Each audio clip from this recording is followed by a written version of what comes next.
WSAZ investigation. When you are expecting an important document or package to arrive in the mail, each day that passes while you're waiting can seem so much longer. For people in southern Ohio, though, that wait has actually lasted, shouldn't even laugh about it, but several years. It's hard to believe. News Channel 3's Kelsey Soto joins us now. Kelsey, you spoke with neighbors who recently received mail dating back to 2017. And we're talking about tens of thousands of pieces of mail. And as you can imagine, those who have waited so long to receive it, they have a lot of questions about how this could happen and what's being done about it. This has been really trying for me because I live alone now, trying to get everything taken care of, and then, you know, to have this happen, it's heartbreaking. After more than 30 years of marriage, Robin Combs lost her husband almost 2 years ago. She says she's been trying to navigate life now as a widow, but felt a significant setback when she opened her mailbox last month and found letters that were mailed to her husband a year before he died had just been delivered. My husband, you know, had found this on the internet that he had unclaimed funds. And he just filled out the form, didn't think anything of it, because then the following year he got sick, and we never knew to look for it. And so now all of a sudden it pops up.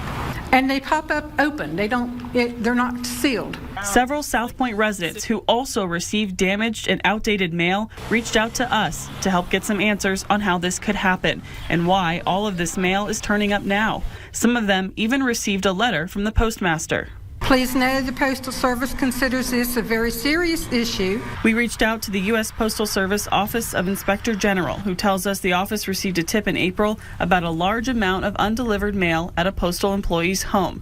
So they went to check it out.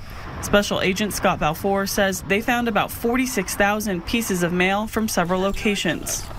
There's about 3,800 people living in the village of South Point, and with 46,000 pieces of mail being recovered, that equates to about 12 pieces of mail per household that you're not getting.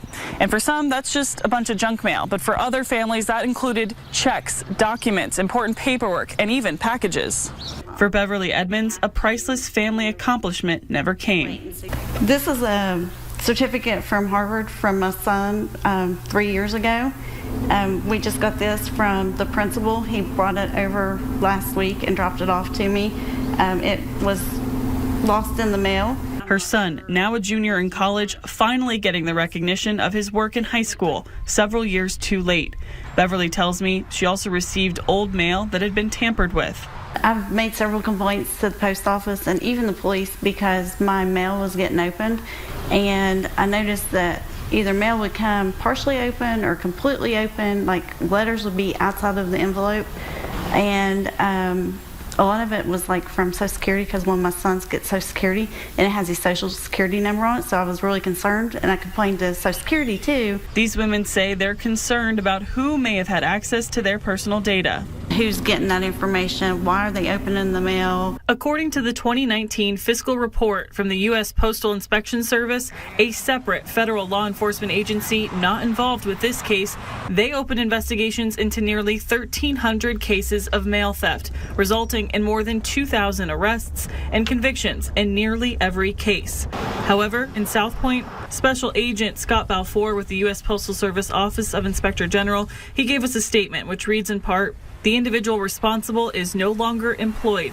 The U.S. Attorney's Office in Columbus has accepted the case for federal prosecution. So far, no arrests and no charges have been filed. As for the recovered mail, they say at this point, all of it should have been delivered." It does surprise me that somebody would hold mail from people for years and why they wouldn't deliver it. I don't know. It's kind of confusing to know why mail wasn't delivered when it's supposed to. For some South Point residents, they say the situation has now left them with doubts each and every time they open their mailbox, both in sending and receiving their mail. The women we spoke with hope the investigation will deliver their village justice and a promise to take better care of their valuable information.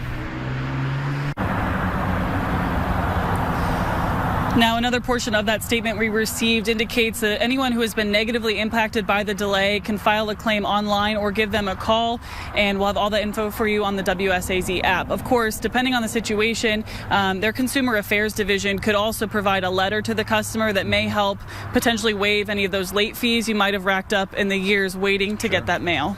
That's got to be peace of mind for people. That would be, yeah, a definite. Thanks, Kelsey. And we're going to follow this case, and any updates that we get on new information that comes out on this, we'll have it on the WSAZ app.